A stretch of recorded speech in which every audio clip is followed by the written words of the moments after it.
Derevnaya kirasa narxi 2170 zloty, asosan tank va boyetslar tomonidan olinadi. Olgandan keyin 920 plus HP jon qo'shib beradi joninglarga, 40 plus fizikiskiy zashita va sekundiga 4 plusdan HP regeneratsiya, ya'ni joninglar to'lib boradi. Sekundiga 4 plusdan. Uning passivkasi qanday ishlaydi? Dushman komandasi agar o'zining naviklari, skillari bilan fizikiy uron yetkazadigan bo'lsa, 2 sekund davomida 6% gacha o'sha uronni kesib beradi.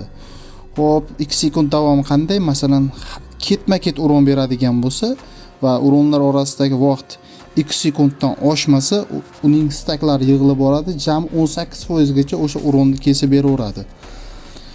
Xo'p, kimlarga qarshi olinadi? Darius, Hayabusa, Pakito, In, Hellcard, Granger, Clint va shunaqangi mana bu fizikiy uron yetkazadigan, o'zining naviklari bilan fizikiy uron yetkazadigan giroylarga qarshi olinadi. Bu yerda ataka emas, albatta fizikiy uron naviklar orqali berilishi kerak. Hozir bitta sinab ko'ramiz, bu yerda.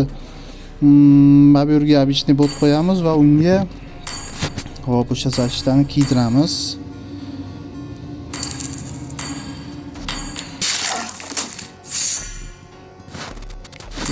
Я открою тебе истинную суть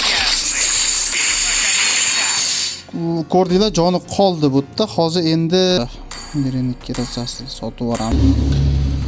Xo'p, sotib yubordik. Endi diravni kirasani sotib olgandan keyin ko'ramiz mana. Ko'rdinglar, mana shunaqangi Dariusga o'xshagan ketma-ket uron beradigan, navik skillari bilan uron beradiganlarga qarshi olinadi.